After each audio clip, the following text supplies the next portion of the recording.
ಈಗಾಗಲೇ ಫ್ರೀಡಂ ಪಾರ್ಕ್ನಲ್ಲಿ ಒಂದು ಸಾವಿರಾರು ರೈತರು ಒಂದು ಹೋರಾಟವನ್ನು ಹಮ್ಮಿಕೊಂಡು ಒಂದು ಮನವಿಯನ್ನು ಸ್ವೀಕಾರ ಮಾಡಿರ್ತಕ್ಕಂಥ ಸಂದರ್ಭದಲ್ಲಿ ನಮಗೆ ಒಂದು ಕಾಲಾವಕಾಶವನ್ನು ಕೊಟ್ಟಿದ್ದಾರೆ.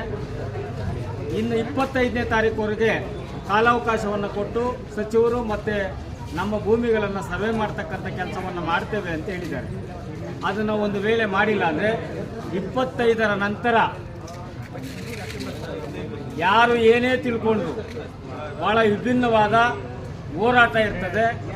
ಜೊತೆಗೆ ಯಾರು ಎಷ್ಟೇ ಈ ಚಳುವಳಿಯನ್ನು ತುಂಬ ಕೀಳಾಗಿ ನೋಡೋದಾಗಲಿ ಅಥವಾ ಈ ಚಳುವಳಿಯನ್ನು ಹೊಡಿತಕ್ಕಂಥ ಹುನ್ನಾರ ಎಷ್ಟೇ ಆದರೂ ಕೂಡ ನಾವೆಲ್ಲ ಕ್ರಾಂತಿಕಾರಿಯಾಗಿರ್ತಕ್ಕಂಥ ಒಂದು ಈ ಭೂಮಿಯನ್ನು ಬಿಡುಗಡೆ ಮಾಡೋವರೆಗೂ ಕೂಡ ಒಂದು ಚಳುವಳಿ ಇರ್ತದೆ.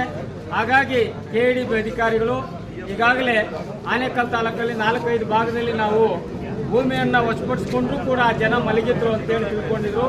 ಆದರೆ ಈಗ ಮಹಿಳೆಯರ ಆದಿಯಾಗಿ, ಮಕ್ಕಳ ಆದಿಯಾಗಿ, ವಿದ್ಯಾರ್ಥಿಗಳ ಆದಿಯಾಗಿ ಎಲ್ಲ ಜನ ಎಚ್ಚೆತ್ತುಕೊಂಡಿದ್ದಾರೆ. ಮತ್ತು ಸರ್ಕಾರಕ್ಕೆ ಮುಜುಗರ ಆಗ್ತದೆ. ದಯಮಾಡಿ 25ರವರೆಗೂ ನಾವು ಕಾಯ್ತೇವೆ. 25ರ ನಂತರ ನಮ್ಮ ಚಳುವಳಿಗಳು ಇವತ್ತು ರಾಷ್ಟ್ರೀಯ ಬಂದ್ ಮಾಡ್ತಕ್ಕಂಥ ಕಾರ್ಯಕ್ರಮ ಇರ್ಬೋದು, ಸಚಿವರ ಮನೆಗಳನ್ನು ಮುಂದೆ ಮುತ್ತಿಗೆ ಆಗ್ತಕ್ಕಂಥದ್ದು ಇರ್ಬೋದು, ಶಾಸಕರ ಮನೆ ಮುತ್ತಿಗೆ ಆಗ್ತಕ್ಕಂಥ ಕೆಲಸವನ್ನು ಮಾಡ್ತೇವೆ. ಯಾಕಂತ ಹೇಳಿದ್ರೆ ಶಾಸಕರಿಗೆ ಈ ಎಲ್ಲ ರೈತರು ಮತವನ್ನು ಕೊಟ್ಟು ಕಳಿಸಿದ್ದೀವಿ. ಏನಕ್ಕಪ್ಪ ಅಂದರೆ ನೀವು ನಮ್ಮ ವಿಧಾನಸೌಧದಲ್ಲಿ ನಮಗೇನಾದರೂ ಅನ್ಯಾಯ ಆದರೆ ನಮ್ಗೆ ನ್ಯಾಯ ಕೊಡಿಸು ಅಂತ. ಅದಕ್ಕೆ ನೀವು ನ್ಯಾಯ ಕೊಡಿಸಿಲ್ಲ ಅಂದರೆ ನಾವು ನಿಮ್ಮ ಮನೆ ಹತ್ರ ಬರ್ತೇವೆ, ಯಾಕಂದರೆ ನೀವೇ ಕಾಪಾಡಬೇಕು ಅಂತ.